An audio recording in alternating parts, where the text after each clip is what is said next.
ఇక సరస్వతి పవర్ భూముల వివాదం రోజు రోజుకు ముదురుతోంది.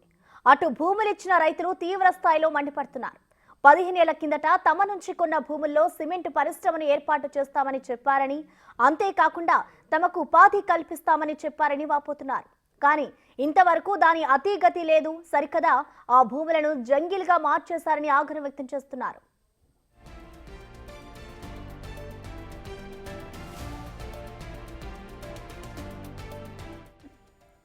ఏడాదికి 2 పంటలు పండే భూమిని తమ పిల్లల భవిష్యత్తు కోసం అప్పగిస్తే తీరా భూముల్ని నాశనం చేస్తున్నారని రైతులు కన్నెర్ర చేస్తున్నారు. ఎకరానికి 3 లక్షలు తీసుకొని భూములు అమ్మినట్లుగా చెప్తున్నారు. కంపెనీ నిర్మాణం గురించి అడిగిన ప్రతిసారి చూస్తాం చేస్తామని చెప్పడమే కానీ ఆ ఊసే ఎత్తడం లేదని రైతులు ఫైర్ అవుతున్నారు. అయితే ఫ్యాక్టరీ కట్టండి, లేకపోతే తమ భూములు తమకు ఇచ్చేయాలని రైతులు పట్టుబడుతున్నారు.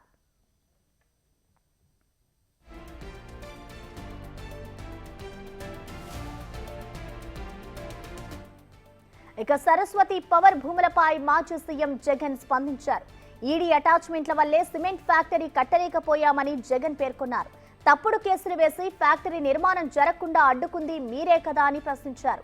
రైతులు అడిగిన దానికంటే ఎక్కువే ఇచ్చి తీసుకున్నామని ఆయన చెబుతున్నారు. సిమెంట్ ఫ్యాక్టరీకి కరెంట్, నీరు ఇవ్వడం ప్రభుత్వ బాధ్యత అని అన్నారు. కడపలో జిందాల్ స్టీల్ ఫ్యాక్టరీ పెడుతుంటే బెదిరిస్తున్నారని, రాష్ట్రానికి పరిశ్రమలు రాకుండా అడ్డుపడుతున్నారని జగన్ మండిపడ్డారు. ఓ పక్క జిందాలో రెడీ పాపం ఫౌండేషన్ స్టోన్ వేసినాడు కడపలో. నువ్వు ప్రోత్సహిస్తే చాలా ఆ మనిషి కంప్లీట్ చేస్తాడు. వాళ్ళని బెదరగొడుతున్నావు.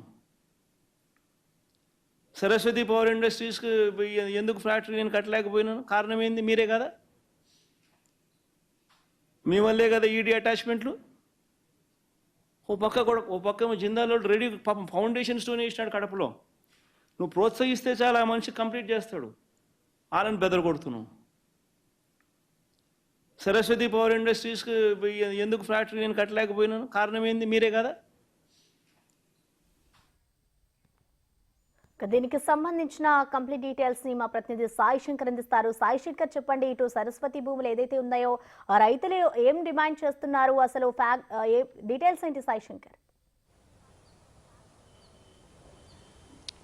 ప్రధానంగా దాచేపల్లి ఏరియాలో ఉన్నటువంటి మాచవరం మండలానికి సంబంధించినటువంటి సరస్వతి భూములపైన నిన్న మాజీ సీఎం జగన్మోహన్ రెడ్డి మాట్లాడడం జరిగింది. రైతులు అడిగిన దానికంటే కూడా ఎక్కువగానే వాళ్ళకి ఇచ్చి ఆ భూములను కొనుగోలు చేశామనే విధంగా చెప్పారు. అయితే అక్కడ రైతుల వర్షన్ మాత్రం ఏదైతే జగన్మోహన్ రెడ్డి చెప్పిన 3 లక్షల రూపాయలు ఇచ్చారనే విధంగా కూడా రైతులు చెప్తున్నారు. కానీ వాళ్ళు చెప్తుంది ఒక అంశం.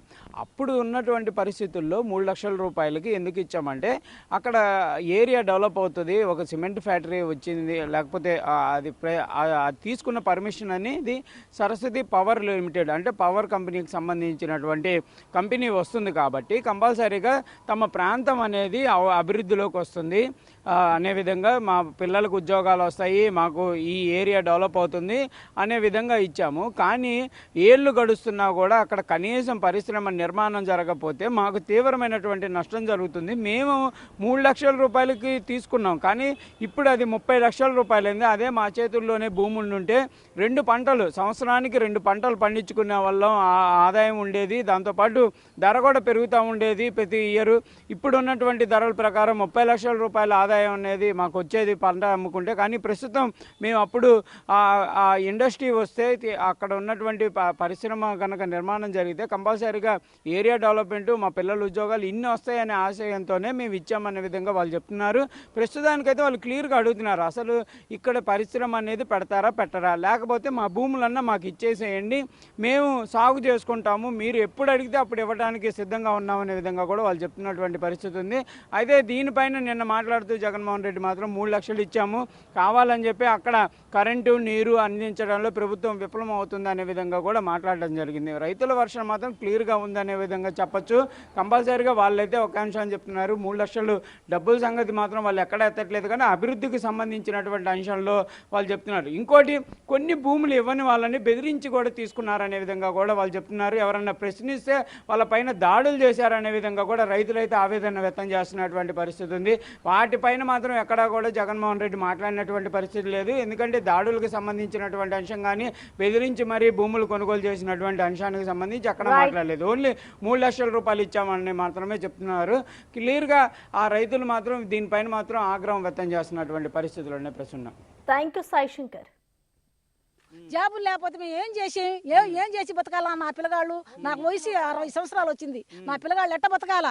మరి ఫ్యాక్టరీ కట్టలేదు, మాకు జాబులు ఇవ్వలేదు, మాకు కరెంట్ ఇస్తామని అన్నారు, మాకు హాస్పిటల్ కట్టిస్తామని అన్నారు, మాకు మాయ మాటలు చేసి ఈ రకంగా చేసి ఆ జగన్మోహన్ రెడ్డి మాకు మాయ చేసి పోయినాడండి. కట్టిస్తామని చెప్పినారండి, కట్టలేదు. ఇప్పుడు దాకా మరి 18 సంవత్సరాలు మేము పొలాలు ఇచ్చి ఇప్పుడు దాకా మాకు కట్టలేదు. అందు కాబట్టి కడతారా లేకపోతే మా పొలాలు మాకు ఇస్తారా? మా పిల్లగాళ్ళకి జాబులు ఇస్తానని అంటున్నాడు కదా, మా పిల్లగాళ్ళకి జాబులు ఇస్తామని అన్నారు కదా, ఇస్తారు, కట్టిస్తారు. ఏమోలే మా పిల్లగాళ్ళ భవిష్యత్తులైన పోతాయని మేము పొలాలు ఇచ్చినామండి. ఈ ఎండలో పని బాకుండా పిల్లగాళ్ళు జాబుల్లో ఉంటారు అని ఇచ్చేసినామండి. ఏడ అబద్ధం ఆడేవి. ఆయన తీసుకున్నాడు ఇస్తానని అన్నాడు, ఇంటికి ఒక జాబ్ ఇస్తానని అన్నాడు, ఇస్తానని అన్నాడు.